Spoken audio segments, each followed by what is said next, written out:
Türkmenistanda COVID-19 ozol görülüp eşidilmedik derecede giňden ýaýraýar. Paýtagy Taşgabatda koronavirus bilen keselleýänler göz görteli köpelýän mahaly onun ölýänleriň sany günde 70 adama ýetýär. Şäheriň hastahanalary näsaglardan dolan mahaly käbir syrkawlar Izgynt owasyndaky täze keselhana ýerleşdirilip başlandy. Lebap welaýatynyň Türkmenabad şäherinde karantin çäklendirmeleri hassa güýçlendirilip, diňe dermanhanalardan we bir bazardan başga Söwda merkezleriniň we ilata hyzmat ediş nokatlarynyň tas ählisi ýapyldy. Şeýlede bu nokatlaryň gapylaryny olary açmagyň gadagandygy barada ýörite kagyzlar ýelmenildi. Bular barada Azatlyk radiosynyň Aşgabatdaky we Lewapdaky habarçylary maglumat berýärler. Paýtagtyň saglyk müdirligindäki çeşmämiziň anonimlik şertinde habarçymyda aýtmagyna görä, anny güni has takygy 27 awgustda Aşgabat boýunça virusdan ölenleriň sany 70 adama ýetdi. Virusun güýçlü tolkuny Aşgabada gelip ýetdi. Şäheriň köp gatly jaýlarynyň tas her birinde 10dan gowrak maşgala virus ýokuşan. Näsaglaryň aglawy bölegi öýlerinde bejergi alýar. Ýaşaýjylara zerur bolmadyk ýagdaýynda öýlerinden çykmazlygy maslahat berýäris diýip çeşmämiz 30 awgustda habarçymyza gurrun berdi. Şeýle dol şäheriň tas ähli hassahanasynyň virus ýokuşan näsaglardan doldugyny aýdyp, indi käbir syrkawlaryň Izgynt owasyndaky täze keselhana ýerleşdirilip başlanýandygyny hem aýtdy. Bellesek Ahal welaýatynyň Gökdepe etrawynyň Izgynt owasynda ýerleşýän ýokunç keseller hastahanasy ýurtda koronavirusyň ilkinji tolkunlaryndan soň, ýagny geçen ýylyň 13 noýabrynda açylypdy.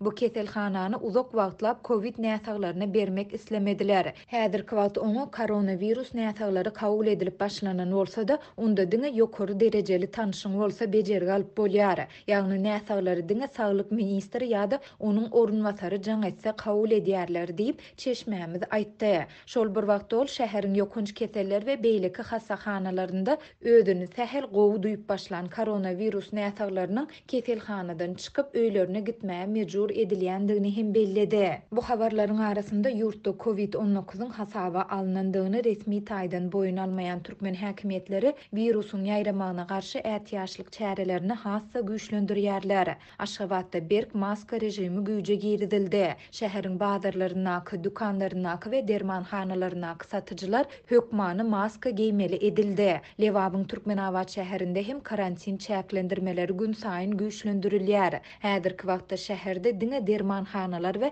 bir bazar, Gök bazary açyk bolup, galan söwda merkezleriniň we ilata hyzmat ediş nokatlarynyň tas ählisi ýapyldy. Ýatlasak 26 awgustda Türkmenabadyň 4-nji we 5-nji belgili bazarlary we meçitleri hem ýapylypdy. Gök bazary çäklendirilen rejimde işleýär. Bazaryň 4 derwedesiniň 3-süni ýapyp, häzirki wagt diňe bir derwededen girip çykmaly edildi. Adamlar bu derwededen girende ellerini hökman dezinfeksiýa etmeli. Derwedäniň girilgesinde ayak astynda ýörite klorlu mata goýulypdyr. Adamlar şonuň üstünden basyp köwüşlerini öýlemeli diýip efirde atlandyrylmasynlygyny soran Türkmenabadly ýaşaýjy aýtdy. Şeýlede şäherde gurulşyk haritlaryny, egin eşikleri, avtolar we mal satýan bazarlaryň, santehnika we mobil telefon satýan dukanlaryň, tikinçilik sehleriniň, dellekhanalaryň we gözellik salonlarynyň hemmesi bir wada ýapyldy. Avtolar we haly ýuwyan nokatlaryň, kafelaryň, garwançhanalaryň we toý mekanlarynyň işi hem durduldy.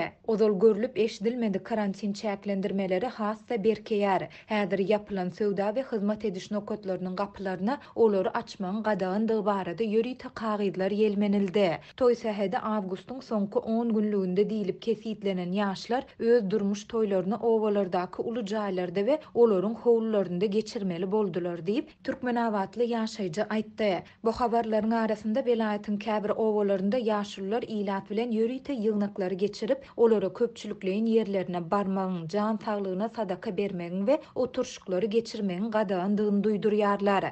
Jynada çärelerine baranyňyzda 2 metr aralygy saklaň. Ýüzüňizde hökman maska bolsun. Ol ýerde gap çanaklary köpçülükleýin ulanmagyň hem diýerler diýip bu ýygnaklaryň birine gatnaşan Lewaply ýaşaýjy anonimlik şertinde habarçymyza gurrun berdi. Azatlyk ýokarda beýan edilender barada değişli sevitleriň häkimliklerinden agdalan hassahanalardan ýurdun saglygy saklaýyş we derman senaty ministrliginden döwlet arasaçylyk we ketellerin ýaýramagyna garşy göreşmek gullugyndan goşmaça maglumat ýa kommentari alyp bilmedi. Soňky hepdelerde ýurtda koronavirus bilen keselleýänleriň we ondan ölýänleriň görnetin köpelmeginiň arasynda dürli sebitlerde hastahanalar, etraplar we owalar ýygyderli karantina alyndy. Şeýle-de bazarlaryň, söwda merkezleriniň we ilata hyzmat ediş nokatlarynyň ençemesi ýapyldy. Türkmen häkimetleri ýurtda COVID-19 hasaba alynandygyny resmi taýdan ikrar etmeýärler. Resmi medbuat hem ýurdun dürli künjeginde güýje girdilýän ätiýaşlyk çäreleri barada